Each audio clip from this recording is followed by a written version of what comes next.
Most car modifications are a complete waste of money. I'm talking about parts that promise 20 horsepower but deliver maybe 2 if you're lucky, or worse, they actually hurt your engine's performance and reliability. But there are 7 modifications that genuinely work. Real gains you can measure on a dyno. Better throttle response, more power, longer engine life. These have been tested on builds ranging from daily drivers to track cars across thousands of installations, and the results speak for themselves. Now listen to this. One of these mods can save you from a $3,000 carbon build-up cleaning. And if you skip the last one on this list, you're leaving serious power on the table.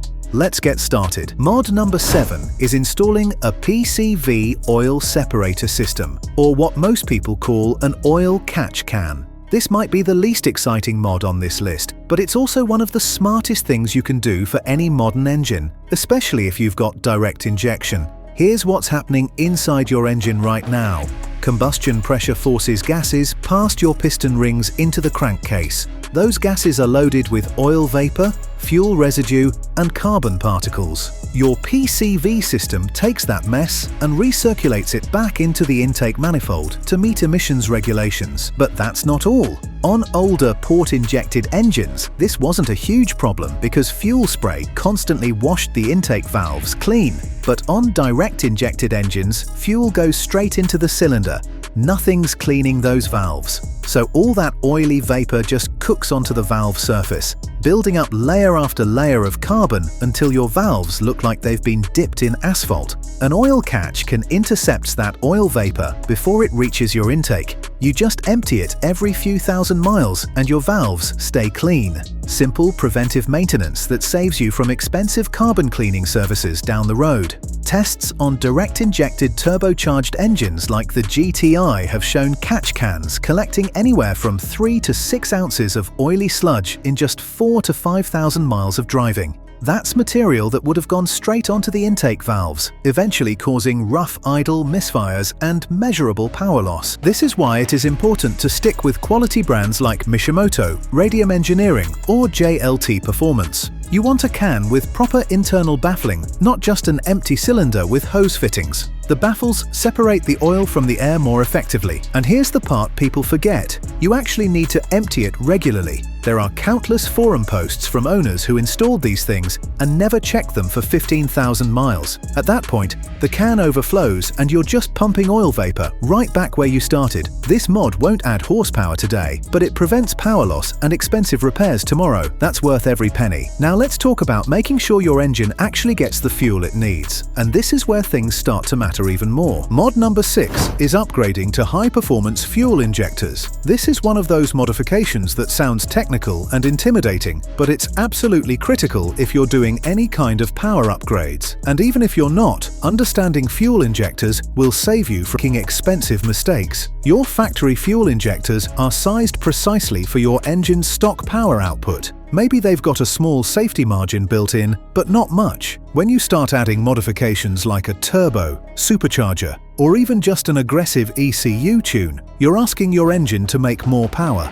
More power requires more fuel. If your injectors can't deliver enough fuel, your engine runs lean. And a lean air-fuel ratio under high load is a guaranteed way to melt pistons. This scenario plays out constantly in performance shops. Someone bolts on a turbo kit, gets a tune, and everything runs great for the first month. Then one day they're doing a pull on the highway, the engine hits fuel cut because the injector's maxed out, and bang, holes in the pistons. Engine rebuild time. But listen to this. A proper fuel injector upgrade means installing larger injectors that can flow enough fuel for your power goals. For most builds making 50 to 100 extra horsepower, you're looking at injectors in the 550 to 800 cubic centimeters range, depending on the platform. But here's the critical part that people mess up. You can't just throw bigger injectors in and call it done. Your ECU needs to be recalibrated for the new flow rate. Otherwise, your car will idle rough, your fuel economy tanks, and you might actually lose power because the computer doesn't know how to manage the increased fuel delivery. Quality brands include Injector Dynamics, Detchworks, and Bosch. These aren't the cheapest options, but fuel system components are not the place to cut corners.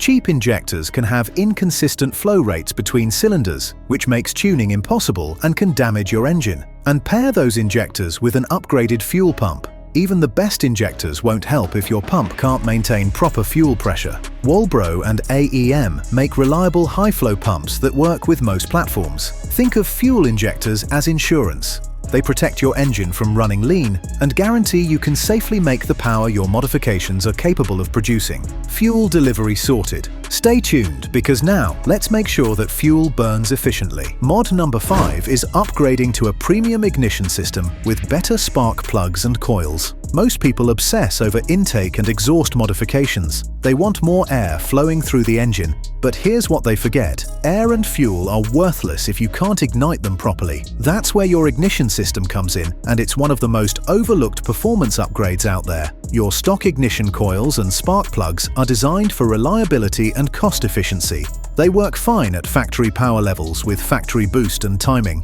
But when you start increasing cylinder pressure with more boost or advancing ignition timing for more power, you need a stronger spark to reliably ignite that denser air-fuel mixture. Upgraded ignition coils deliver higher voltage and create a fatter, hotter spark. That means more complete combustion, which translates to better throttle response, smoother power delivery, and fewer misfires under high load. There's a well-documented case of a modified Subaru running 20 pounds of boost, where the stock coils were causing misfires above 5,500 RPM under full throttle. After swapping in a set of aftermarket performance coils and premium spark plugs, the misfires completely disappeared. The car pulled harder, revved smoother, and showed measurably better response throughout the entire RPM range on the dyno. For spark plugs, you want to step down 1 or 2 heat ranges colder if you're running forced induction or aggressive timing. Colder plugs resist pre-ignition better under high cylinder pressures.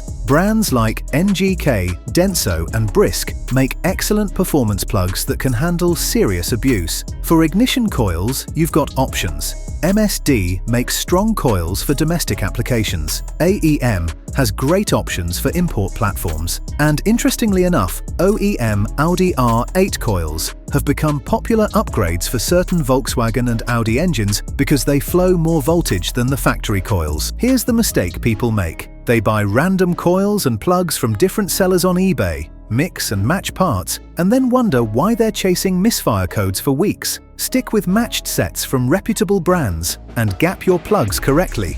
Too wide and you'll misfire. Too narrow and you're not getting the full benefit of the upgrade. A strong ignition system doesn't just add power, it makes power more reliably, especially when you're pushing your engine hard. Speaking of pushing hard, let's talk about getting cleaner air into those cylinders. Mod number 4 is upgrading to a performance air filter. I know what you're thinking, but hear me out, because this is one of the most misunderstood modifications in the entire automotive world. Most people assume swapping the stock paper air filter for a high-flow performance filter is just for sound or looks. They think it's a placebo mod that doesn't actually do anything. And yeah, there's a lot of marketing hype around air filters that promises ridiculous horsepower gains. But the reality is more nuanced. Your engine is designed to move a specific volume of air. The stock paper filter does its job adequately, but it creates restriction, especially as it gets dirty. It's like trying to breathe through your nose when you're running hard versus opening your mouth and pulling in deeper breaths. A quality high-flow air filter reduces that restriction. You're not going to see 15 horsepower gains like some companies claim.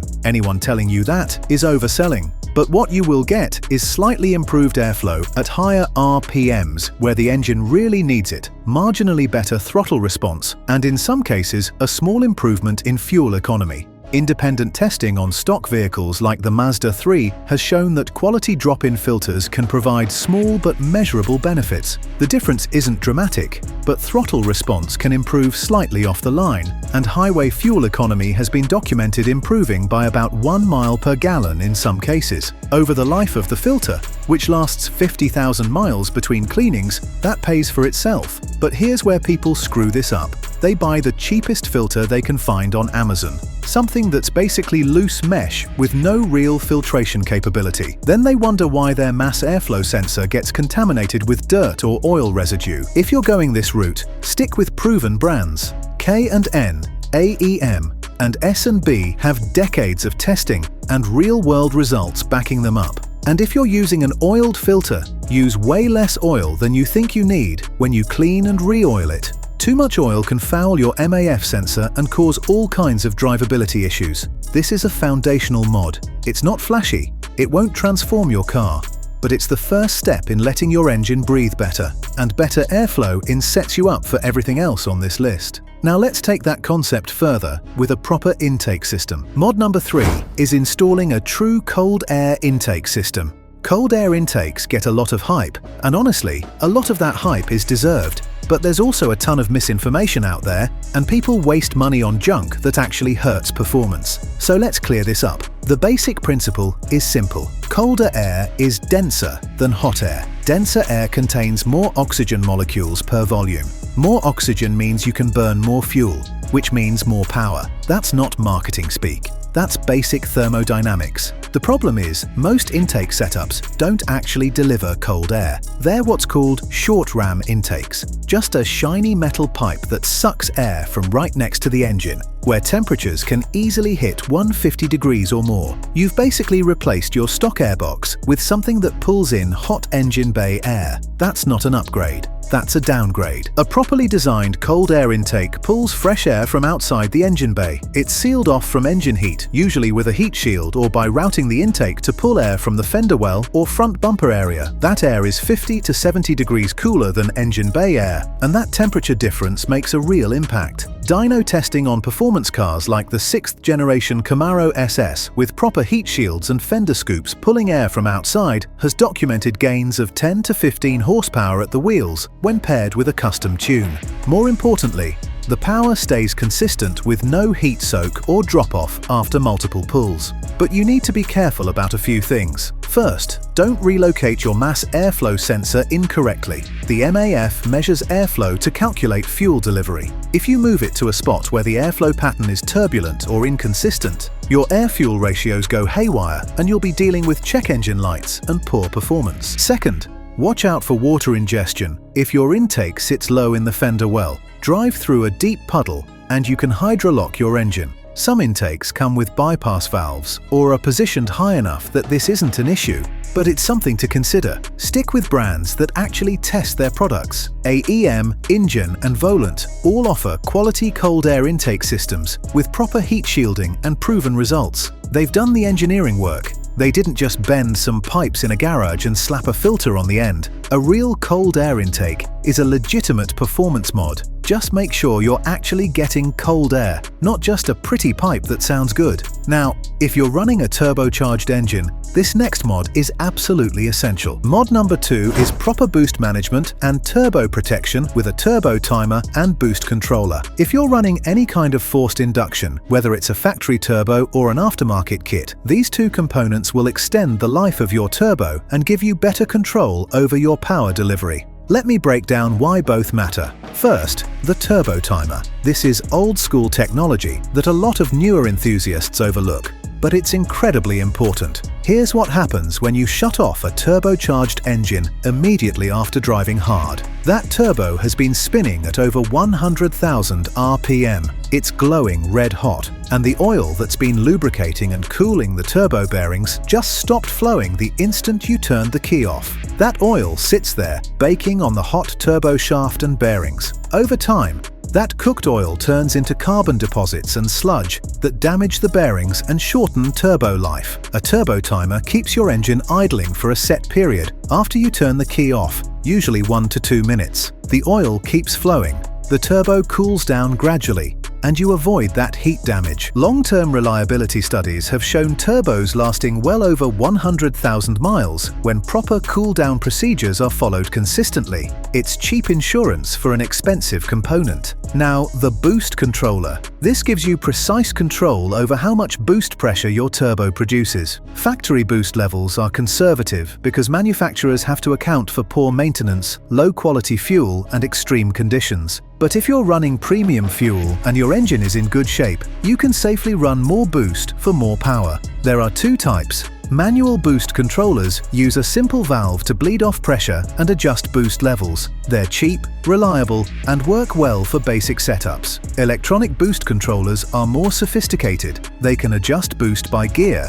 by RPM, or based on other parameters. They give you much finer control and can prevent dangerous boost spikes. TurboSmart makes excellent manual controllers. For electronic units, HKS and AEM make solid options that integrate well with most ECU tunes. But here's the critical warning. Don't just crank up the boost without understanding what your engine can handle. There are documented cases of people turning the boost up on stock internals, pushing 25 pounds through an engine designed for 15, and turning their pistons into molten aluminum.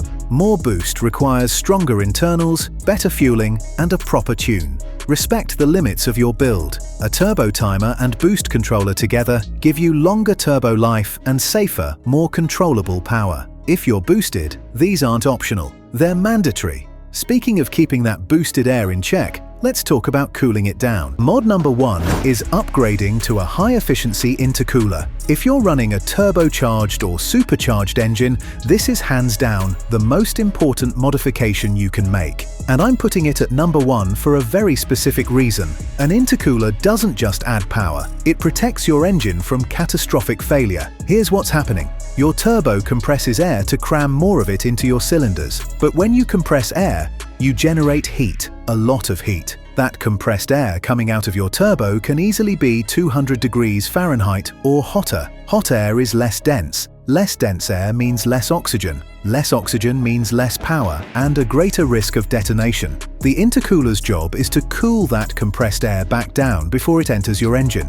Cooler air is denser, which means more oxygen, which means more power and safer combustion. It's that simple. When shopping for intercoolers, look at a few key specs. Core size matters, but bigger isn't always better if it causes too much pressure drop or blocks airflow to your radiator. Bar and plate construction is generally more efficient than tube and fin. And make sure the end tanks are cast or welded aluminum, not plastic that can crack under pressure. Proven brands include Mishimoto, Wagner Tuning, ETS, and Garrett. These companies have done the engineering and testing. They publish pressure drop data and efficiency ratings. You're not gambling on some unknown product. And here's something people don't think about. An intercooler doesn't just help you make more power, it protects your engine from detonation, which is what destroys motors. Detonation causes piston damage, ring land failures, and blown head gaskets. A good intercooler is your insurance policy against those expensive failures. This is the single most important mod for any forced induction engine. If you can only afford one upgrade,